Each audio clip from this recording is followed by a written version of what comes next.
So welcome to another SLG Azure's Fridays event.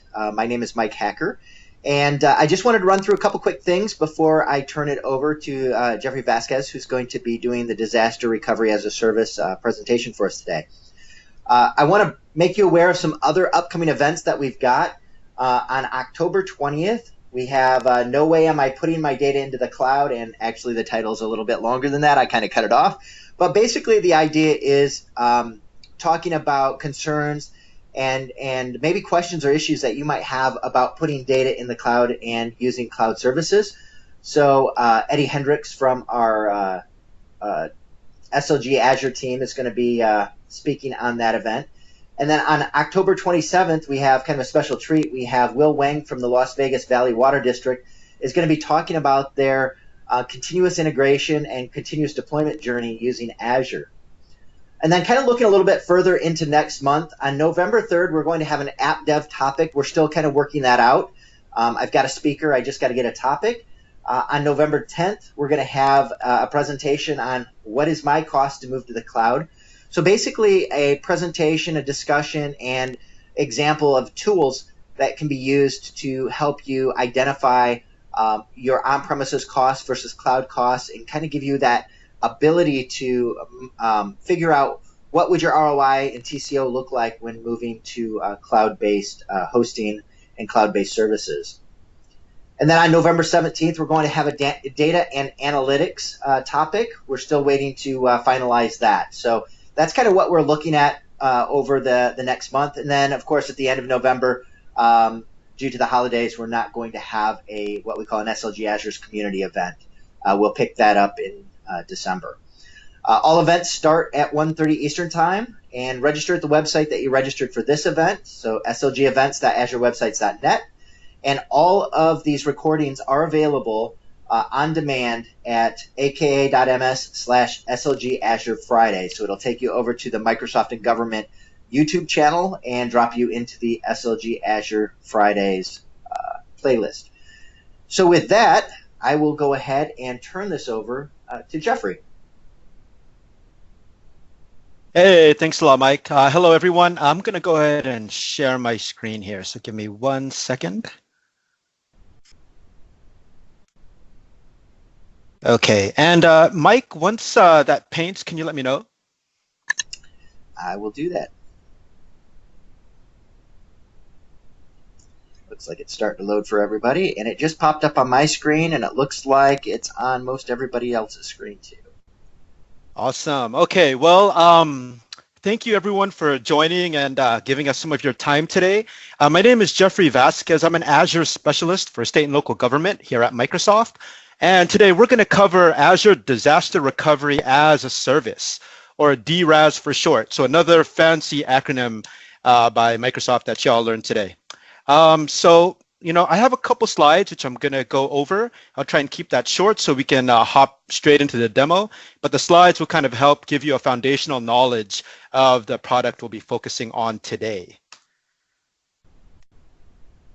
So why even discuss DR in the cloud, or disaster recovery in the cloud? I mean, you've all seen the headlines around the natural disasters like Hurricanes Harvey and Hurricane Irma. I mean, there's always the possibility that you could lose your data center to something like flooding or earthquake or any kind of natural disaster. Also, you might have a colo, right, or a secondary site within the same geographic location as your primary site, which puts both locations at risk to like the same earthquake or the same flood or same storm. And that's why, leveraging the cloud is huge. Using the cloud as your DR site will be a lot faster and more cost effective than doing it all yourself. It's a huge undertaking to try and come up with a secondary site, get the lease set up if you're leasing space, and get all the equipment and all that set up. So, the cloud certainly can make that a lot easier for you. Here are some other examples of things that can bring down your data center. Things like data center power outages, equipment failure. Sometimes you might lose power and you find that your generators aren't working, and other natural disasters like tornadoes.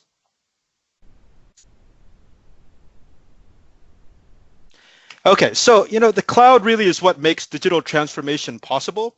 And today we're going to show you how to digitally transform your DR strategy. Now, the beauty of leveraging the cloud for DR are things like speed, right? You don't have to wait for your hardware to arrive from Dell or HP or whoever you use for your hardware. You don't need to sign a lease with a colo or retrofit another building to be your DR site. With Azure, the foundational infrastructure is already in place to act as your DR site. Also, if you're talking about scalability, and with Azure, we deploy anywhere between 3,000 and 5,000 servers a day. You have infinite capacity with us. So if you need to scale up, we can provide the resources to help you scale. Now, in terms of economics, with the cloud, you only pay for what you use. Only pay for the compute resources in your DR environment once they're on and running in the event of a failover. So you don't need to actually pay for the compute resources in Azure until you flip the switch and turn those VMs on in Azure. That's a lot cheaper than, say, having to manage and run two sites simultaneously. And then leveraging DR in Azure with Azure Site Recovery typically ends up being significantly more cost-effective than standing up your own DR site. And then, of course, when it comes to security, Microsoft spends more on security than most organizations can afford to. We're the most attacked organization outside the DoD. And, we run pretty critical services like Bing and Xbox Live. And we pass on our security capabilities to our customers with our cloud offerings like Azure. That way you guys can have access to the same tools, security offerings that we use, for our mission critical systems. Okay, and at the core of Azure, you'll find our global infrastructure, which spans 42 regions around the world. And it's a lot of data centers we have all over the place. And, we do place a high priority on geographic expansion so that we can enable higher performance to support your requirements, right? And your preferences around data location, which is huge, especially for our government customers. And most of the folks on this call come from state and local government. And we have like the largest footprint of any cloud provider. It's 2 times that of AWS. Now, focusing on Azure Government, you can see our Azure Government data centers. We started with 2, Iowa and Virginia, but we've since expanded. Now we have 2 new Azure Government data centers out west. We have US Gov Arizona and US Gov Texas.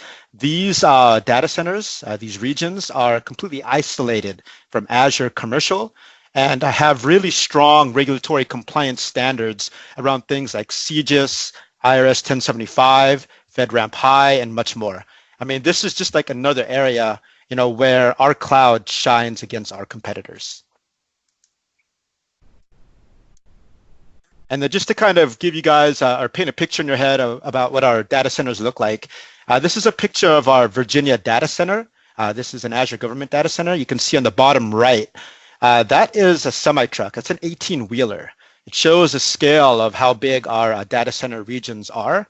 The buildings you see there on the left, for instance, they're our older data center buildings, and they're so big that employees need to use Razor scooters to get around. It's simply just too big to walk.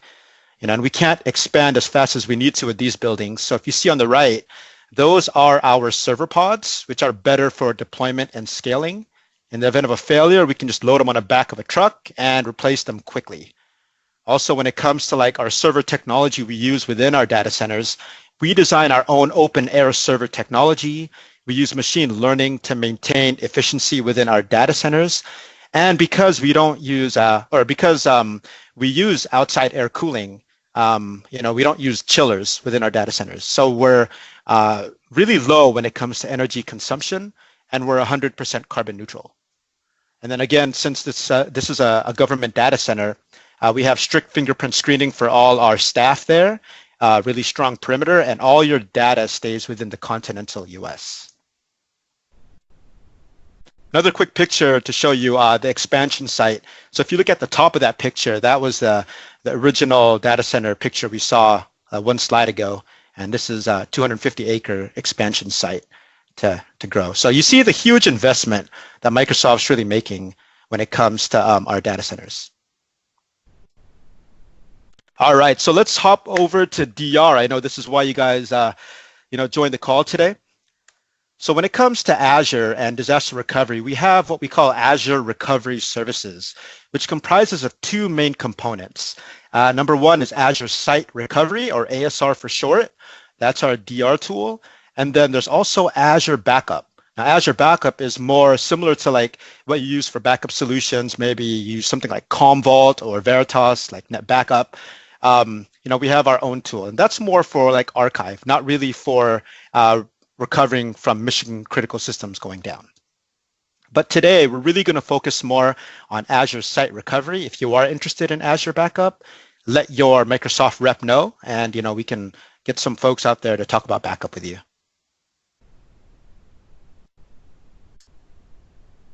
Okay, a couple key definitions, just so that when I start spitting out acronyms, you guys know what I'm talking about. And I'm sure a lot of you already know these terms as well, but I'll go over them really quickly.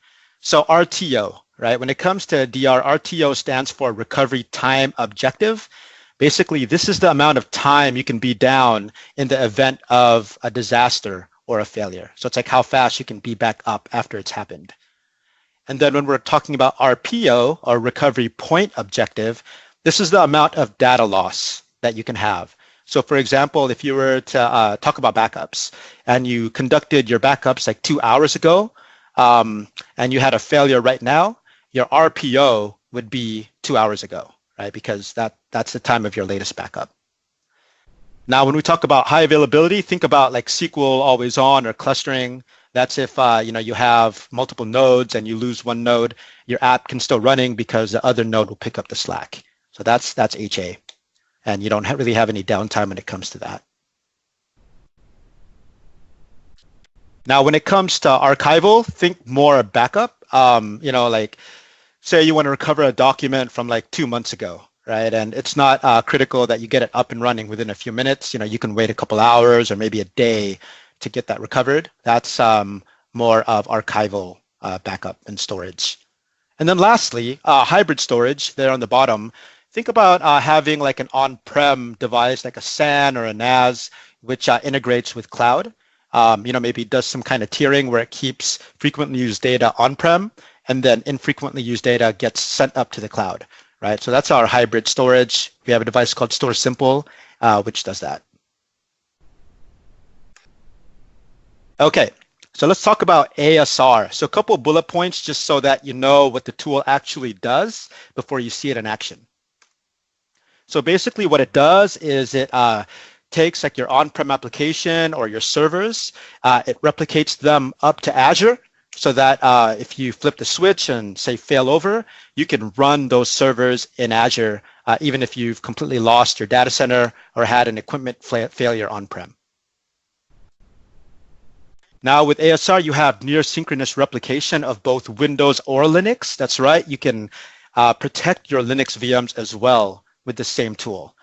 And depending on your hypervisor technology, the replication of those physical servers or VMs up to Azure, if you're using Hyper-V, it's as low as 30 seconds. However, if you're using VMware, or if you're going to protect a physical server, or you're doing like region-to-region Azure protection, that is continuous. So anytime anything changes on your disks on-prem, those changes are replicated synchronously with the cloud.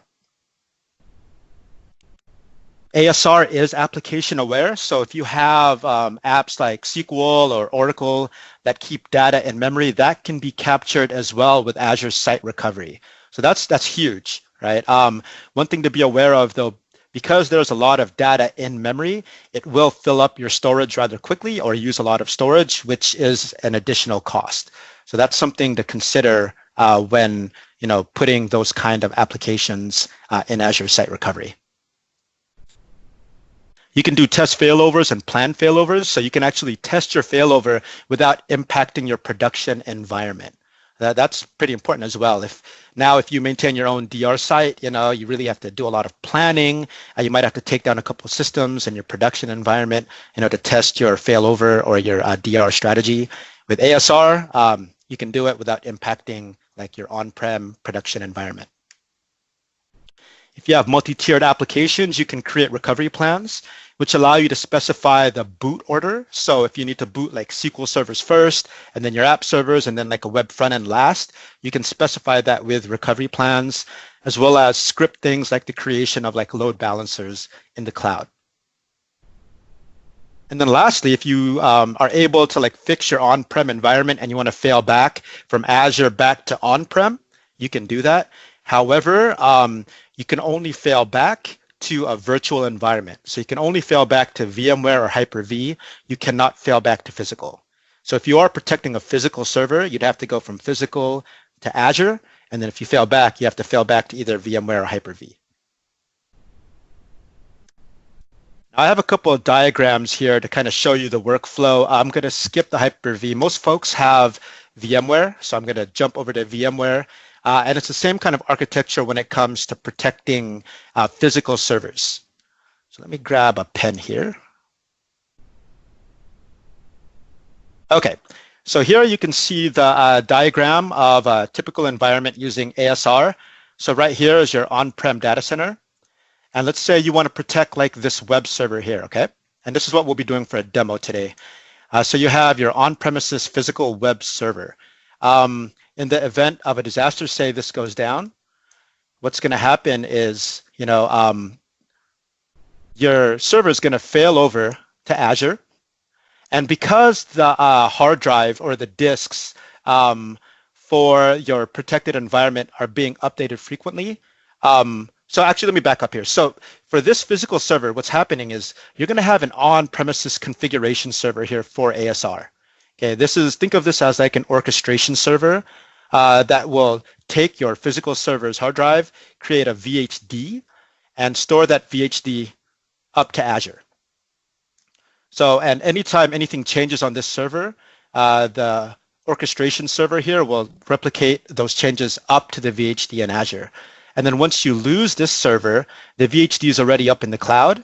And when you click the failover button, a virtual machine in Azure gets created and attaches to that VHD, which is right here.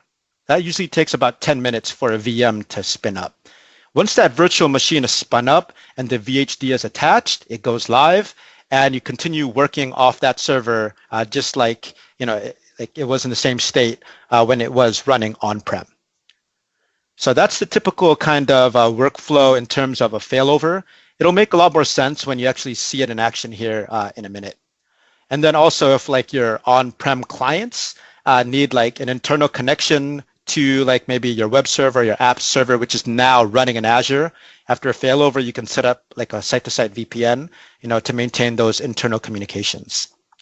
And then you also have to take other things into consideration, like updating DNS to point to a new IP address in the cloud, or if you're going to be using the same IP, you have to architect your app and your design accordingly. But what's really important here is to always have like a documented BCDR strategy, or have standard operating procedures around a failover. So like the people and process aspect of this is also very important. And then Azure to Azure Site Recovery. This is a new service which is currently in preview in Azure Commercial, but you can actually build apps in one Azure data center region and have that fail over to another Azure data center region. And that is like actually a lot easier to set up too, than setting it up on-prem. So for those of you that already have apps in Azure, you can leverage this to, to fail over to another Azure region.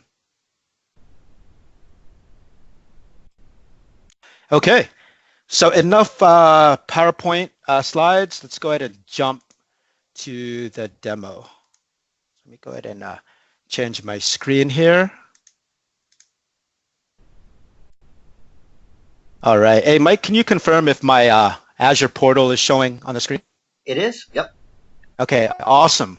Okay, so I have an on-premises physical IS web server, which I'm going to fail over to Azure. So just to prove that I'm not lying, I'm going to browse to it here. Let me type in its public IP address, 13.72.186.80.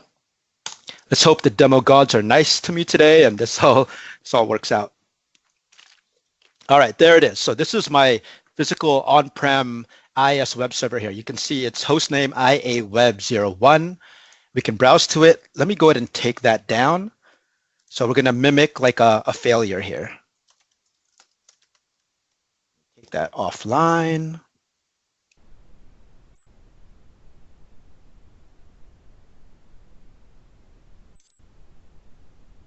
Okay, so now I am shutting that server down.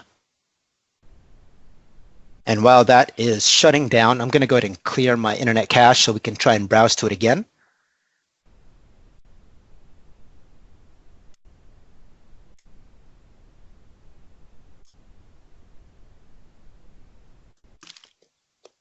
And there's going to be a couple times during the demo where we're waiting for things to happen. So please feel free to drop any questions in the IM window for myself or Mike to answer. And again, if you don't want your questions to be on the recording, then you can wait till after the recording to go ahead and ask your questions if you prefer.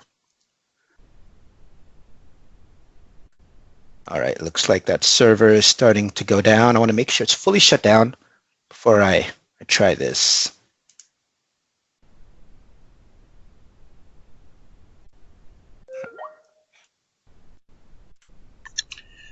So question, do the failed over servers get new IP addresses when they are spun up in Azure?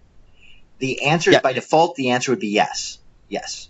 Unless you architected to use existing IP addresses in a virtual network that has the same range as your on-prem range, but there's some complexities that are involved when you do that because you have to be careful about overlapping IP addresses and connectivity. Thanks, Mike. Okay, looks like that server is shut down. So let's try browsing to it again. Okay, see, it's spinning, it's hanging, it's offline. So if this were like your public-facing website, you'd probably be getting a flood of phone calls to your help desk saying, oh my God, my website's down. So, there, we've brought down a server. Now what we're gonna wanna do is fail this over to Azure so we can get it up and running. And normally if you do this with like physical servers or secondary site, it will take you a lot of time to get things back up and running. So let's go ahead and go to our Azure portal. We're going to go to our Recovery Services Vault here in Azure. Now this vault is what manages Azure Site Recovery and Azure Backup. So you can manage both of those services from within this vault. Now you can see here, if I go to protected items, under replicated items here, I've been protecting the iaweb01. So the health says okay, in a few minutes that will change to critical because it will detect that that server is down. The status is protected. So if I click on my iaweb01 server, you'll see it's protected. The last recovery point I have is as of, so I'm in Pacific time. So 10:51 a.m. Pacific, I think that's 1:51 p.m. Eastern time. So that's about 5 minutes old, right? So I have an RPO of 5 minutes for this. And then app consistent, that would be if you had like one of those application aware snapshots for SQL with the data and memory. This would show your snapshot or your last snapshot time here. All right, so let's go ahead and do the actual test failover. So now I want to fail it over to the cloud so we can get it back up and running. Let's click test failover here. And then here you select your recovery point. So I'm going to select the lowest processed one, which is 10:51 a.m., about 5 minutes ago. And then here's where you specify the failover network. So this is really important. You have to have a virtual network in place, for the VM to fail over to, so you can actually communicate with it. You say OK. And now the failover started. So in the event of a disaster, you would need to actually go to the portal and click failover. So it's like a one-click, task that you'd have to do. So this process is going to run. It takes roughly around 10 minutes. So while that's going, I don't want to have you stare at like the scrolling screen or these icons for 10 minutes. So I'm actually going to show you the process for setting up ASR. So if you want to do a POC on your own, play around with this or kick the tires in your own test environment in Azure, you can do so after the, the call today. Let me show you how to start the process for ASR while that runs. And also you can continue to ask questions in the IM window. Mike will go ahead and answer them for you. All right, so first thing you're going to want to do when setting up ASR is go to your Recovery Services Vault here, and you'll create a new Recovery Services Vault, but I already have one created. So if you were starting from scratch, you would go to Getting Started here, setting up Site Recovery. And what's great is it's simply like a wizard, right? We provide step-by-step instructions to make this process really easy. So here you would click Site Recovery, you would click Prepare Infrastructure, and just basically follow the steps, right? So protection goal, where are your machines located that you're gonna protect? They're on-prem, right? That's what we wanna protect. You can protect your Azure servers too, but that feature is currently in preview. It's not generally available yet. And then where do you want to replicate your machines to? You want to go from on-prem to Azure. Now, ASR can be used to replicate your machines to a separate site, but most folks like to leverage, the cloud because we do provide, that kind of resilient environment for your apps. So we'll say to Azure. Here's where you specify if your machines are virtualized or not. For this demo, we'll just say not virtualized. We'll be protecting a physical server. We'll say OK. And remember in that diagram, I showed you that configuration server that you need to set up on-prem. So you will need to set that up. It needs to be a server 2012 R2 box or later. It can be either physical or virtual. It doesn't matter. The specs around that is you'll need 8 cores, 12 gigs of RAM, 3 disks, and around 600 gigs of available space. And don't worry, you don't have to memorize that. All that is provided in the documentation. But you do need to set that up if you are going to protect VMware and physical servers. If you're using Hyper-V, you don't need to actually install that server. You can just install certain roles and services on your Hyper-V server itself to get the protection set up. I know most folks are on VMware or will be protecting physical.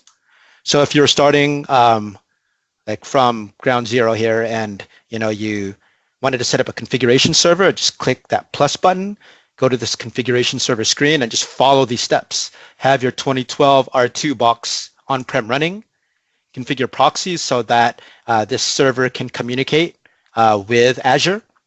You'll download these bits right here, the Azure Site Recovery Unified Setup bits to that server and just run it.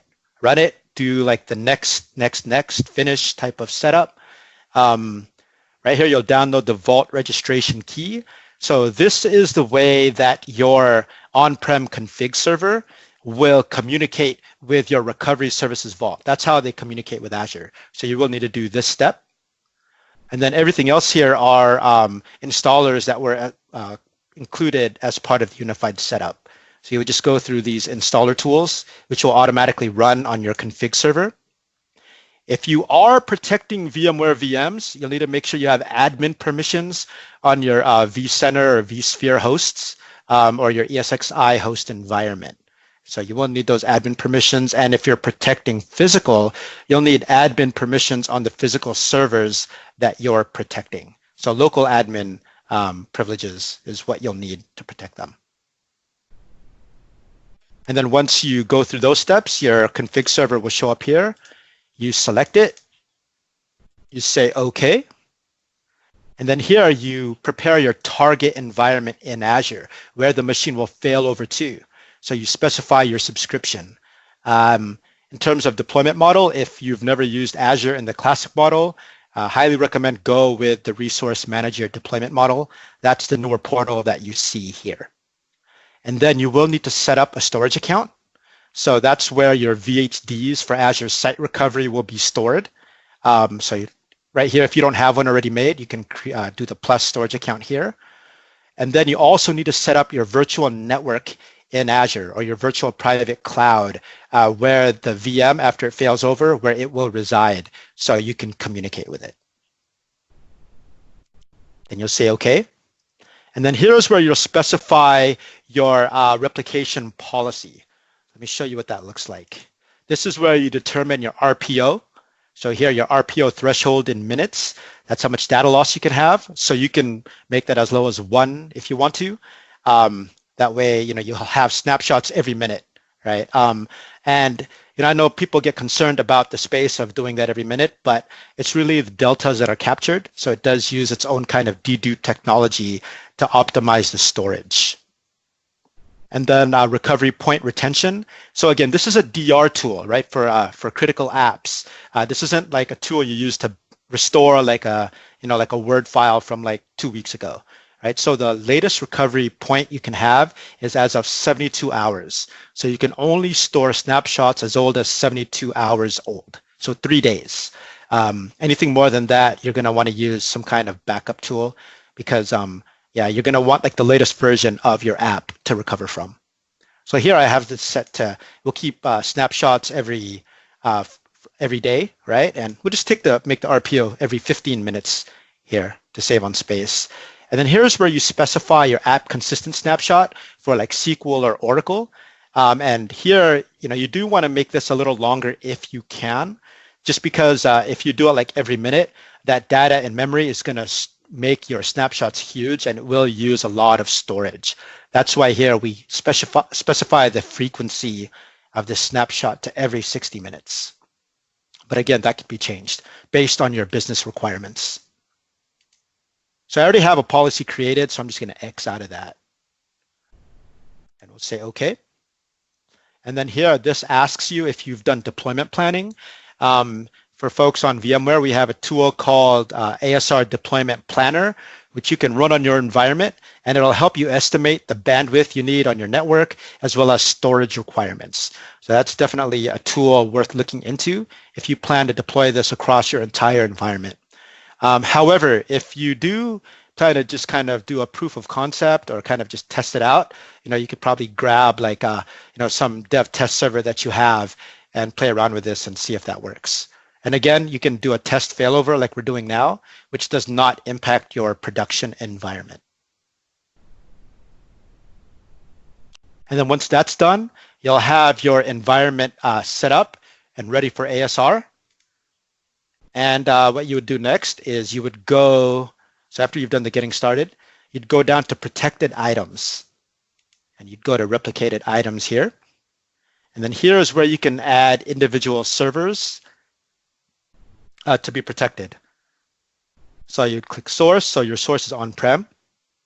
The location, right here, it shows the config server, which is on-premises. That's what I have for my on-prem environment.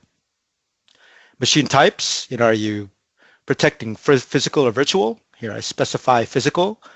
And the process server. So this is another role that you need to do ASR. However, if you're protecting less than 200 servers, the process server role and the config server role are often together. So I didn't even mention that because most folks tend to be protecting less than 200. If you're going to go above 200 servers, you're going to want to separate out this role and have an additional on-prem server for your process server. You would click OK. And then specify your target environment where you want those servers to fail over to. So this will grab those settings that you specified when you set up your config server. So here, the storage account where the VHDs are stored, the name of your failover resource group, because that VM needs a resource group to fail over to, which Azure network you want to fail over to as well. You can specify that here.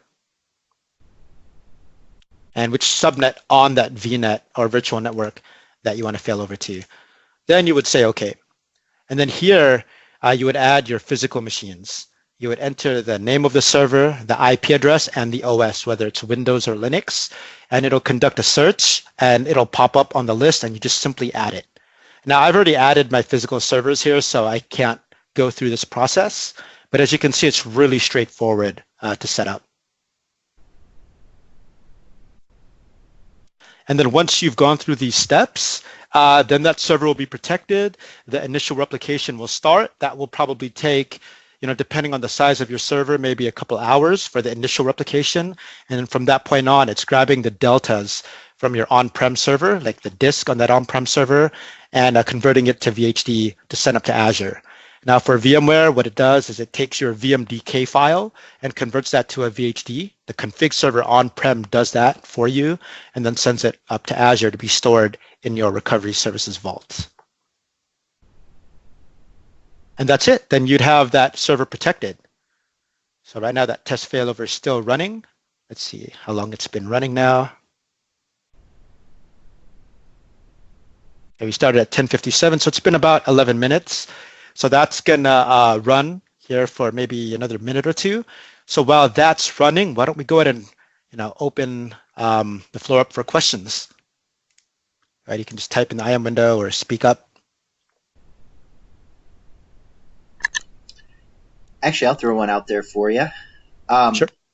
So what you're showing here is a single virtual machine, but what happens if I have a collection of servers? For example, you said if maybe I had an application that was multi-tiered, or I've got maybe let's say an on-prem SharePoint farm I want to protect. What's kind of the difference between what you did here and what that would look like?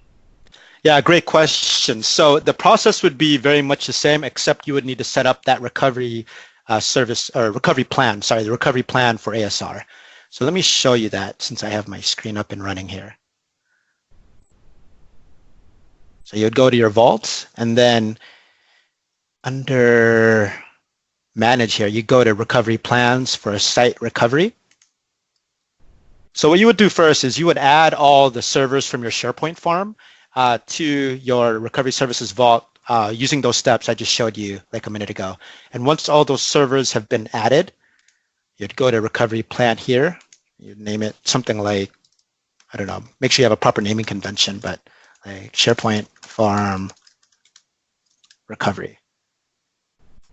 Then here you'd specify your target. So you'd do Azure Resource Manager. And then here under select items, it'll show all your listed servers here that are protected. You could just tick them and then click OK. Oops, sorry, no spaces.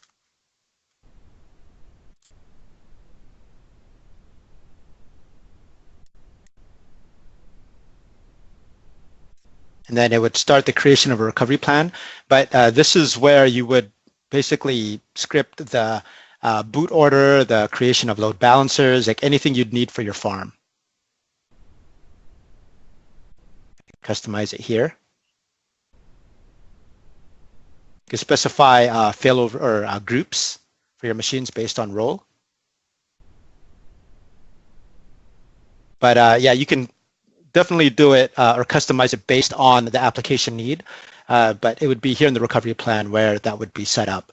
And we know that a lot of customers have very complex applications, right? Multiple tiers and all that. Or maybe some like complex settings around networking. We have partners that are they do this in and out, right? I mean, this is something that they work with all the time. And if you have a complex application where you'd need assistance, we can certainly hook you up with our partners that can really, make sure they understand your business requirements and architect your failover so that it meets your SLAs and everything like that.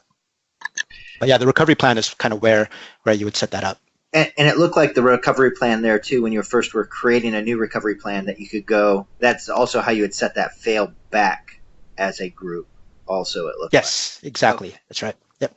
So if you failed over into Azure for whatever reason and you needed to then fail back to on-prem, then you could just set up that recovery plan to do the same thing for the SharePoint farm, just kind of in reverse. Exactly. Yeah. So, I mean, anything in terms of automation, you would want to use the recovery plan for. Good point. Thanks for bringing that up. So, and you kind of touched on it a little bit earlier, but what is the big difference between Azure Backup and Azure Site Recovery? When would you use one versus the other? Yeah, great question. So in terms of Azure Backup, that's like a point-in-time file recovery tool. right? Think of it as like, I mentioned it earlier, like your Commvault solution or your net backup. If you want to back up like individual files or maybe do like backups, at an application level, like long term, maybe for something like Exchange, that's when Azure Backup would be more appropriate. And if you think about your backup, for instance, your backups typically are daily, so your RPO will most likely be maybe a day old, right? Where if you're running like I don't know, a critical application server, and you want to recover it from a point that's like 5 minutes old, you would use something like Azure Site Recovery instead of Azure Backup. Okay, that makes sense. All right, so it looks like the failover has completed. So let's go take a look. So I created a resource group for that VM to fail over to. So let's see here. It's this RGVA Recovery Services resource group. For those of you that might not know what a resource group is, think of it as a logical container. For IT pros, it's kind of like maybe an organizational unit with an Active Directory, right? To kind of group all of the related resources together. So within this resource group here, you can see this IA-web01-test. So it added the -test to the end of the hostname of that VM. Let's take a look at this virtual machine here. So this was my server that failed on-prem and I failed over up to Azure. You can see it, it's running in US Gov Virginia. You can see its subscription, the VM size, so it's a 2 vCPU and 4 gigs of memory. Now, let's see, we can't actually RDP to it because by default here, it doesn't have a public IP associated with it. So that's the first thing we're going to do. We're going to attach a public IP to this virtual machine. So I'm going to go to the network card or the NIC of this VM. I'm going to add a public IP. It has a private IP address here. So this is that private IP that was attached to this VM when it was created, which is attached to the virtual network, which is running in the cloud. Let's add the public IP. So I just do all the stuff in the NIC settings. Let's enable the public IP address here. We'll go ahead and create a new public IP address for this VM. Let's name it IA-web01-PIP. Make it a static IP. And we'll say OK. Let's save that. And now what's happening is a public IP is getting attached to my virtual machine. Until that IP address is attached, we can't RDP to it. We can't browse to it unless you have maybe like a jump box or something to access it internally within the virtual network up in Azure. So let that run. This does take another minute. So Jeffrey, this would be another example of maybe something that if this really was a public-facing site and you wanted to have a public IP when it got done, that you'd use that the failover plan or the recovery plan. You could exactly step in there to do that. Exactly. Yeah, I mean, there's ways to script it too. And within the recovery plans, you have the ability to use runbooks. So that's another thing where you can do some automation as well. But yeah, you would script this, or some people also run scripts to update like their DNS, right, to point to the new public IP once it's failed over up in Azure. That's another way to kind of deal with this. But yeah, you would want to script the automatic creation of a public IP if that's how your app ran. Okay, so there's no assumptions that are being made automatically by the system that we want this always public or we always want or anything like that. It's always going to be put on that private virtual network just from a security standpoint to not expose it to things maybe it shouldn't be exposed to. Exactly. What you specifically said in that failover. Okay. Yeah, you have to configure it and set it up yourself if you want to make it public facing right off the bat. And like you said, I mean, that makes it a lot better for security. All right, so this should be finishing up here in a second. So there is already a public IP number. We're just waiting for it to finish its attachment. Let's take note of this public IP address. 13.72.33.18. Okay, let's copy that. And sometimes I get impatient and try and browse it right away, but I'm going to wait for this to finish. And it looks like it's done. All right, fingers crossed. Let's see if my server failed over up to Azure, and if it's running. Let's type in the new public IP address there. And boom, there you go. There's our IS site that was down, what was that, about 40 minutes ago? And in less than 45 minutes, we're able to get it back up and running in Azure, right? And that's pretty amazing if you think about, think about it in terms of DR, getting your app up and running in less than an hour, and if I wasn't talking so much in between all that, it probably would have been faster. But yeah, so again, I mean, it's a great tool to kind of play around with. You can also use it for migrations to Azure. So if you do have like maybe a small app server or a dev test server you want to migrate to Azure, you can use this tool to actually replicate it up to Azure and then just leave it up in Azure and run it up there and then just decommission your on-prem environment for that app. Some folks use Azure Site Recovery for testing like applications or patches or anything like that.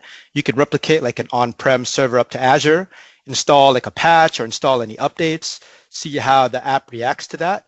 And once you verify that it works well, you can delete your cloud environment or your Azure environment for that app and then apply your changes on-prem. So it's also a good kind of dev test tool for like testing updates and patches as well. Now, Jeffrey, what's from like a price perspective and stuff? Is there a way to get started initially at a low or no cost with ASR? Yeah, so great question. So there is a per node cost of $25 per node a month. Actually, let me check. I'm not sure if there were any updates in terms of like free. Yeah, I was thinking that there was a 30-day that for like the first 30 days it was available at no charge. Yeah, I'm actually verifying right now. I haven't checked on the pricing. Yeah, you're right. The first 31 days, that's correct. 31 days. Yep. So if you wanted to migrate an app to test this out, and you've got an app that you want to just migrate, you've got 30 days to try migrating an app up. Or if you want to just try doing a replication and a test failover.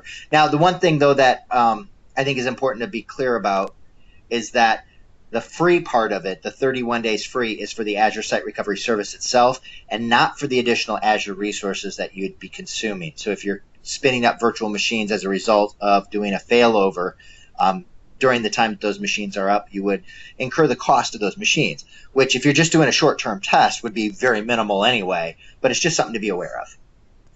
Yeah, and that great point. I mentioned that earlier that you're only going to pay for your VMs in Azure when they're running. So if they're off, like, when you have not failed over yet, the VMs in the cloud are not running, right? So you're basically not paying for that compute. However, you will have to pay for storage in Azure, but storage costs are minimal. And also you get something like the first 100 gigs free until you have to start paying storage costs for ASR. So in terms of cost, after the free month, it's $25 per node, which is actually pretty cheap if you compare that to standing up your own DR solution. And then the cost of compute when those VMs are running in the cloud, and then the cost of storage, which again is minimal. Now I just dropped a link in to the IM window, the Azure pricing calculator. You can go out there and select items and price out items there. Just make sure you choose the right regions that meet your requirements. So if you're wanting to price out for government, just make sure you're choosing government regions. The other thing that I would say is that sometimes when you're first into using Azure, it can be maybe a little overwhelming of all the different options and things that you have available to you. So don't feel like you have to do this on your own. Please reach out to your Microsoft account team if you have any additional questions, and they'll engage the appropriate people to either help you price things out or just answer any questions that you have. Awesome. Thanks, Mike. So, that's everything I had for today's demo. We still have 9 minutes. So does anyone have any other questions?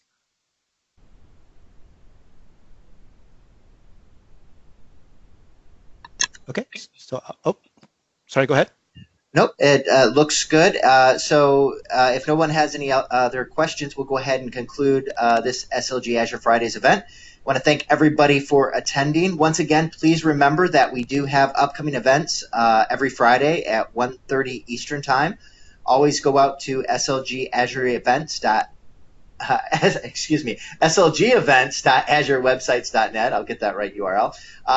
Whenever you get a chance, just check out there for all the upcoming events that we're posting. And also, you can go out there. There's a link at the top of that website that says prior events. If you click that, that will also take you over to the on-demand recordings. This recording will be made available early next week on that location. So Jeffrey, thank you very much for doing this for us. And everybody, please register for future events. And if you have any ideas whatsoever for future events, things that you want to see, things that you want us to cover, please let us know. We'd love to give it a shot and see if we can cover everything that our customers are interested in. All right. Well, thank you very much, Jeffrey.